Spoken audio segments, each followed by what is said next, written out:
हाँ तो फ्रेंड्स, मैंने लिख दिया है कि मोशन आपके कितने प्रकार के होते हैं। और भी प्रकार हो सकते हैं, लेकिन यहाँ जनरली हम इनकी बातें करते हैं। इनमें से आपके पास ये वाला इस चैप्टर में है भी नहीं, लेकिन मैं बता देता हूँ आपको। मेन डील करना है इसके साथ। और सर्कुलेटरी मोशन आपका लास्ट में एक यूनिफॉर्म सर्कुलर मोशन दिया हुआ है, तो हम मेनली इसको डिस्कस करेंगे।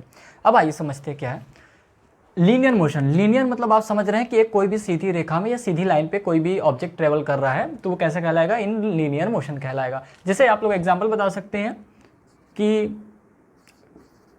Car moving in a road, या आप चल रहे हैं, या कार चल रही है, या कोई भी ऐसा ऑब्जेक्ट चल रहा है, तो वो क्या कहलाएगा? लीनियर मोशन कहलाएगा। Second, circulatory motion. Circulatory motion का एग्जांपल ऐसा है कि आप मौत का कुआं देखे होंगे अगर गए होंगे तो। अगर वो भी नहीं देखा है तो आपने झूला देखा होगा, जो बड़े वाले झूले होते हैं, सर्कुलर मोशन में करते हैं, सर्कुलर मोशन करते हैं। तो सर्कुलर मोशन में हम लोग क्या कह सकते हैं? या कोई भी कार है, car moving in a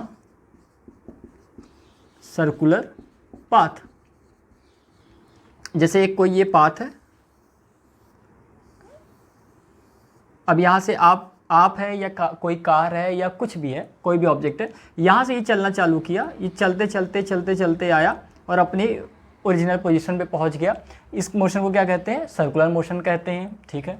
oscillatory motion क्या होता है? ऑक्सीलेटरी मोशन को आप इस तरह समझ सकते हैं कि कोई चीज़ ऑक्सीलेट कर रही है। ऑक्सीलेट क्या होता है? ऑक्सीलेट होता है कि इसके पास एक कोई मेन पोजीशन होती है और वो उसके दोनों तरफ लेफ्ट और राइट क्या करता है? मूवमेंट करता है। जैसे ये पेंडुलम की बात करते हैं, इसका एग्जाम्पल क्या हो जाता है? पेंडुलम हो जाता है,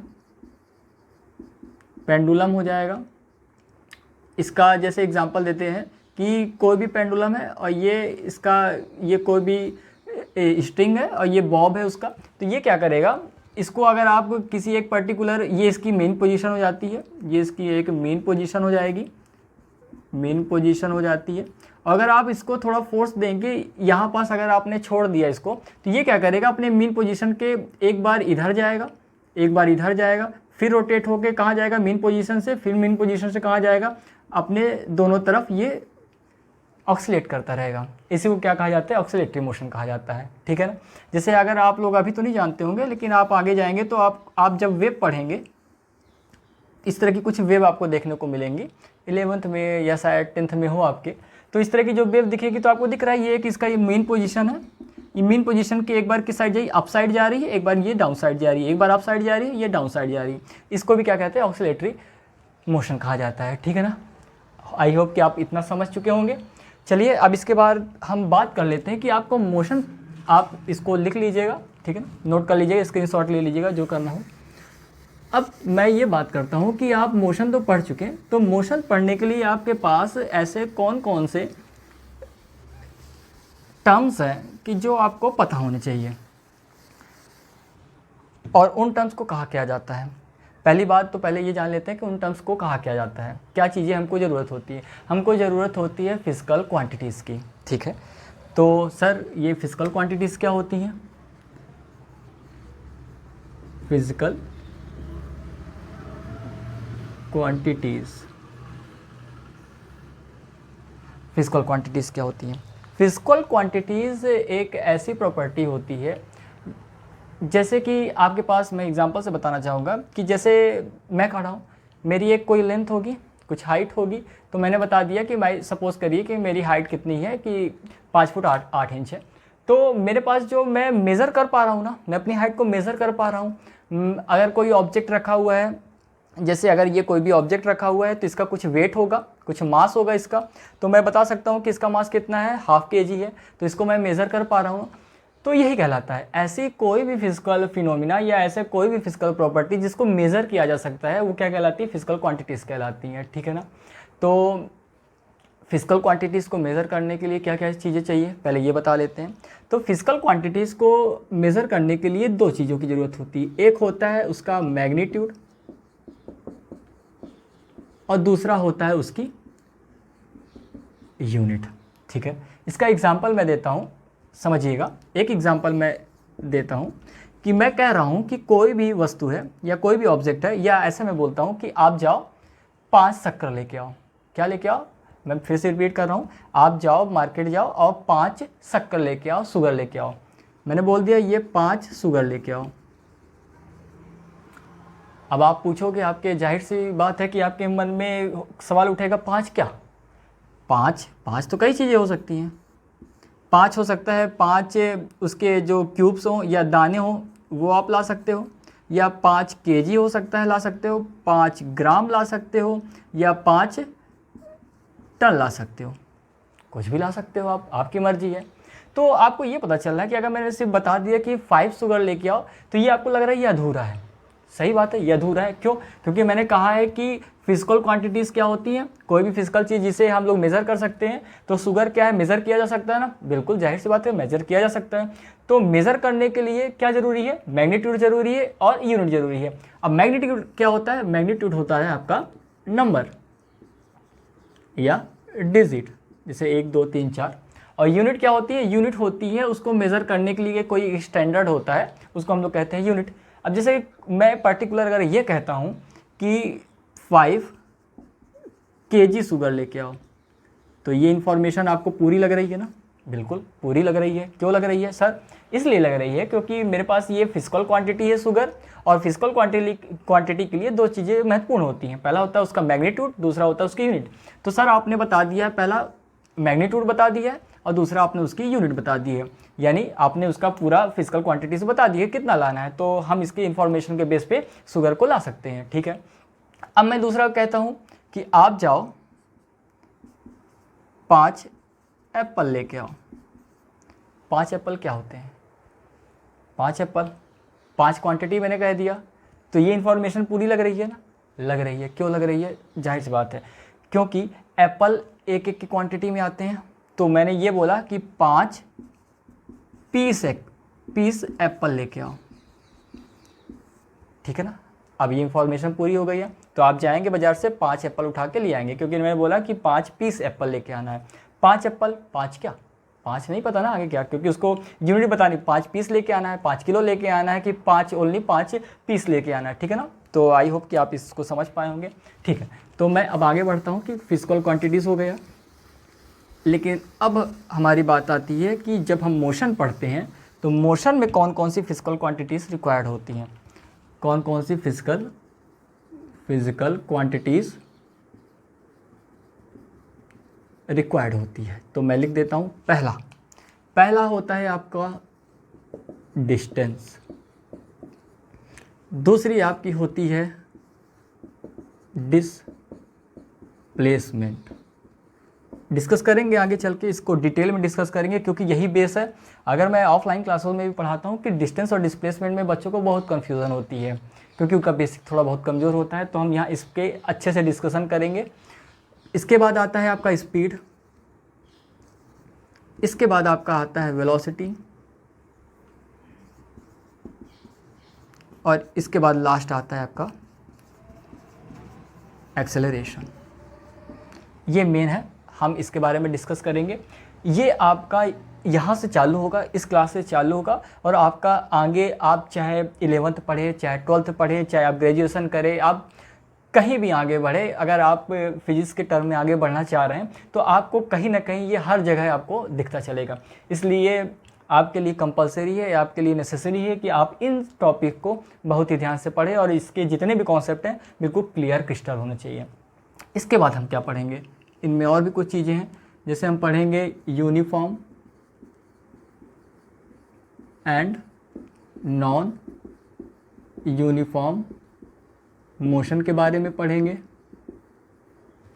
और हम कुछ ग्राफ्स देखेंगे और कुछ इम्पॉर्टेंट इक्वेशंस देखेंगे। इक्वेशन देखेंगे, यही हमारे पास इस चैप्टर की मेन कंपोनेंट्स है, और यही हमारे पास सिलेबस है। तो दोस्तों मैं शुरू करता हूँ, डायरेक्ट शुरू करता हूँ, डिस्टेंस और डिस्प्लेसमेंट से हम लोग शुरुआत करते हैं। ये याद रखिएगा ये पढ़ने से पहले कि डिस्टेंस और डिस्प्लेसमेंट, स्पीड एंड वेलोसिटी, यानी distance and displacement and speed and velocity, ये फिनोमिना आपको बिल्कुल लगेंगे कि सेम सेम है, बहुत माइन्यूट सा अंतर होता है इनमें, थोड़ा बहुत ही अंतर होता है, लेकिन इसीलिए बोल रहा हूँ कि आप जब इन टॉपिक को पढ़ें तो बिल्कुल कॉन्सेंट्रेट होकर पढ़ें और नोट डाउन करते चलें, ठीक है ना, और अंडरलाइन करना ना भूलें। ठीक है, हम बात करते हैं इसके ऊपर।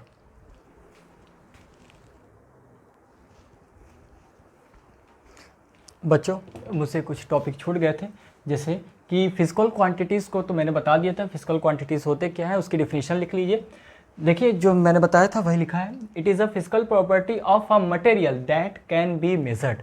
ऐसी कोई भी फिजिकल जो आपके पास ऑब्जेक्ट है जो आपको दिख रहा है, अगर उस मटेरियल को आप मेज़र कर सकते हैं, उस फिजिकल क्वांटिटी को आप मेज़र कर सकते हैं, तो आप क्या कहलाएगा, वो चीज़ कहलाएगी फिजिकल क्वांटिटीज़ कहलाएगी। जैसे, और ये कितने प्रकार के होते हैं, ये 2 टाइप्स के होते हैं। पहला होता है एक स्केलर, एक वेक्टर। शायद हो सकता है आपके लिए ये नाम नए हो, लेकिन आगे आप जैसे आएंगे यूज टू होते जाएंगे। तो मैं इसके बारे में थोड़ा इंट्रोडक्शन दे देता हूँ। इसके बारे में डिटेल में तो बिल्कुल हम लोग 11th में पढ़ेंगे, लेकिन थोड़ा जान लीजिए क्या होता है। स्केलर क्वांटिटीज़ क्या होती हैं, ऐसी quantities, it is a physical quantities having only magnitude not direction. याद रखिएगा, यही बिल्कुल डिफरेंस कर देते हैं डिस्टेंस और डिस्प्लेसमेंट पे, स्पीड और वेलोसिटी में, ठीक है ना। तो याद रखिएगा, स्केलर क्वांटिटीज़ ऐसी होती हैं जिनके पास सिर्फ क्या होता है, मैग्नीट्यूड होता है, उनके पास एक पर्टिकुलर डायरेक्शन नहीं होता कि वो किस डायरेक्शन पे उसका जो क्वांटिटी है वो किस डायरेक्शन पे शो कर रही है। जैसे अगर मैं एग्जांपल देना चाहूँ, जैसे मेरे पास लेंथ है, एक मेरी हाइट है, तो जैसे मैं बताया कि 5 फुट 8 इंच में अगर मेरी हाइट है, तो क्या आप बता सकते हैं कि किस डायरेक्शन में है, नीचे से ऊपर भी हो सकती है, ऊपर से नीचे भी हो सकती है, कोई पर्टिकुलर डायरेक्शन नहीं है ना, नहीं है। स्पीड बता दिया कि जो ट्रेन है, ट्रेन के एग्जाम्पल तो नहीं लेते हैं, ट्रेन का एग्जाम्पल इसलिए नहीं लेंगे क्योंकि ट्रेन का एक लीनियर मोशन होता है, डायरेक्शन होता है। तो मैं अगर कोई भी एग्जांपल ले लूँ, जैसे आपकी गाय है, गाय चल रही है, तो गाय कुछ एक स्पीड से चल रही होगी, लेकिन क्या आप उसका डायरेक्शन बता सकते हैं किधर है, वो कभी ऐसा चल रही, कहीं मुड़ गई, कहीं उधर मुड़ गई, नहीं बता सकते। दूसरी बात, वेक्टर क्वांटिटीज़ क्या होती हैं, वेक्टर क्वांटिटी और थोड़ा डिस्कस इसके बारे में कर लेते हैं। मान लीजिए अगर मैं इसमें एक और एग्जाम्पल देना चाहूँ तो मैं दे सकता हूँ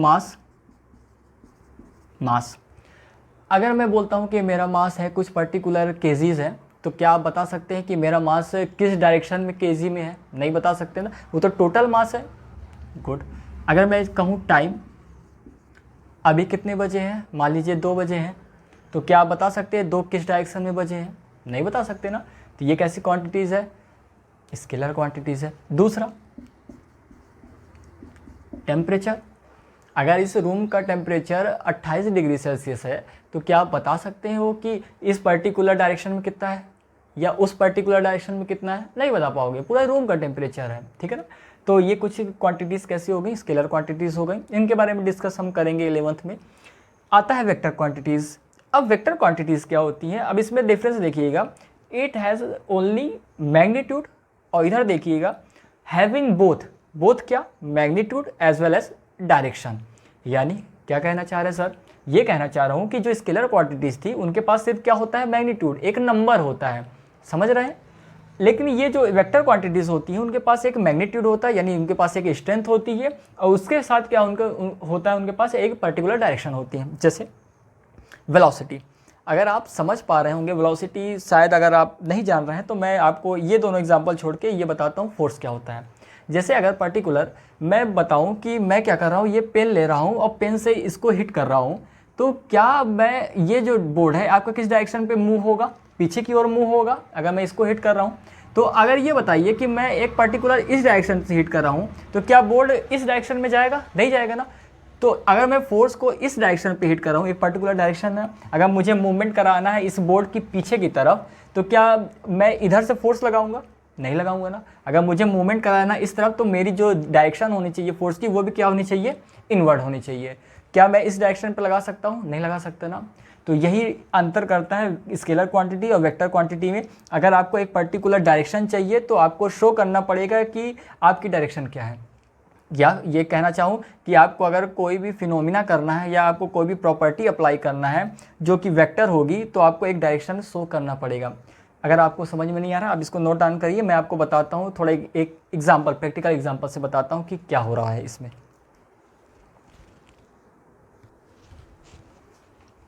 देखिए मैं बताता हूँ, एक एग्जाम्पल लेता हूँ। मैं एक एग्जाम्पल ऐसा लेता हूँ, ठीक है ना। सपोज़ करिए मैं अभी इस समय कहाँ हूँ, रीवा पे हूँ, मध्य प्रदेश में। तो अगर मैं रीवा से उठ के कहाँ चला जाऊँ, रीवा से उठ के मैं चला जाता हूँ, मान लीजिए दिल्ली चला जाता हूँ, ठीक है ना, दिल्ली गया मैं दिल्ली में हूँ और वहाँ मेरा कोई एक दोस्त रह रहा है, तो मैं बैठा हूँ और मेरा एक दोस्त बैठा है, ठीक है ना। तो मैं उससे पूछता हूँ कि अच्छा ये बताओ कि मुझे रेलवे स्टेशन जाना है, शाम की मेरी ट्रेन है, तो बताओ कितना दूर है यहाँ से। ठीक है, वो क्या किया मेरे दोस्त ने, ये क्या है, मेरा फ्रेंड है और ये क्या है, मैं हूँ। तो मेरे फ्रेंड ने कहा कि तुम 5 किलोमीटर चले जाओ, तुमको रेलवे स्टेशन पड़ जाएगा। ठीक है, अगर मेरी जगह आप होते तो शायद आप भी यही पूछते कि 5 किलोमीटर किस दिशा में चला जाऊँ। 4 दिशाएं होती हैं, इधर है, इधर है, इधर है, इधर है, मैं कहीं भी हो सकता बैठा हूँ। तो मैं उससे ये पूछूंगा कि 5 किलोमीटर मैं किस दिशा में जाऊँ, किस डायरेक्शन में जाऊँ। तो वो बताएगा कि 5 किलोमीटर ईस्ट में चले जाओ। तो क्या मिलेगा तुमको, रेलवे स्टेशन मिलेगा। आई होप मेरी बात आप समझ पा रहे हैं। अगर वो 5 किलोमीटर बोल रहा है, कोई भी दोस्त है मेरा, अगर वो 5 किलोमीटर बोल रहा है, तो आपको ये सीधे दिमाग में आना चाहिए कि इसने आपको डायरेक्शन नहीं बताई। अगर आपको इसने डायरेक्शन नहीं बताई तो ये क्या हो गया, 5 हो गया मैग्नीट्यूड, किलोमीटर हो गया यूनिट, किसकी यूनिट, लेंथ की यूनिट, या कुल मिला के मैं कह सकता हूँ ये डिस्टेंस की यूनिट हो गई। तो ये क्या बताया उसने, 5 किलोमीटर उसने बताया है आपको डिस्टेंस। समझ पा रहे हैं कि मैं क्या कह रहा हूँ। ठीक, दूसरी बात, अब मैंने उससे पूछा कि भाई ये तो बता कि किस साइड जाना है, तो उसने बताया मुझे ईस्ट डायरेक्शन में जाना है। अब आप समझ पा रहे होंगे ये आपके पास क्या है, फिजिकल क्वांटिटी है। क्यों है, क्योंकि आपके पास मैग्नीट्यूड है, आपके पास यूनिट है, प्लस आपके पास क्या है, डायरेक्शन है। तो ये आपका मिला के क्या बना दिया, वेक्टर क्वांटिटी। समझ पा रहे हैं, और इसे ही कहा जाता है डिस्प्लेसमेंट। डिस्प्लेसमेंट कैसी क्वांटिटी है, वेक्टर क्वांटिटी है, और डिस्टेंस कैसी क्वांटिटी है, स्केलर क्वांटिटी है। थोड़ा मैंने इंट्रोडक्शन आपको डिस्टेंस और डिस्प्लेसमेंट पे यहाँ दे दिया है एग्जांपल के थ्रू। तो फिर से एक बार मैं कंक्लूड करता हूँ कि अगर मैं कहीं बाहर बैठा हूँ, यानी अनजान जगह में बैठा हूँ, अगर मैं पूछ रहा हूँ कि पर्टिकुलर बताओ रेलवे स्टेशन की डायरेक्शन किस साइड है, तो उसने बोला कि 5 किलोमीटर चले जाओ। तो 5 किलोमीटर उसने बताया, लेकिन ये नहीं बताया किस डायरेक्शन में जाना है। तो क्या तुम चारों डायरेक्शन में जाके देखोगे, नहीं देखोगे, जाहिर सी बात है। तो तुम उससे क्या पूछोगे, भाई किस डायरेक्शन में जाऊँ मैं 5 किलोमीटर। तो उसने बताया कि 5 किलोमीटर तुम जाओ ईस्ट डायरेक्शन में। जैसे ही मैं ईस्ट डायरेक्शन में चला, ईस्ट डायरेक्शन उसने इंक्लूड किया, तो वो कैसी क्वांटिटी बन गई, वो बन गई वेक्टर क्वांटिटी। और वेक्टर क्वांटिटी क्या होता है, वेक्टर क्वांटिटी के पास होता है magnitude as well as direction. अगर उसने सिर्फ मैग्नीट्यूड बताया है और डायरेक्शन नहीं बताया, तो वो कैसी क्वांटिटी बन गई, स्केलर क्वांटिटी बन गई। समझ में आया दोस्तों? अगर समझ में आया है तो आप कमेंट करके ज़रूर बताइएगा। अब इसके आगे डिस्टेंस और डिस्प्लेसमेंट की बात हम लोग अगले लेक्चर में करेंगे। आई होप कि आपको समझ में आ रहा होगा। अगर समझ में आ रहा है तो आप अपना रिव्यू ज़रूर दें। Thank you.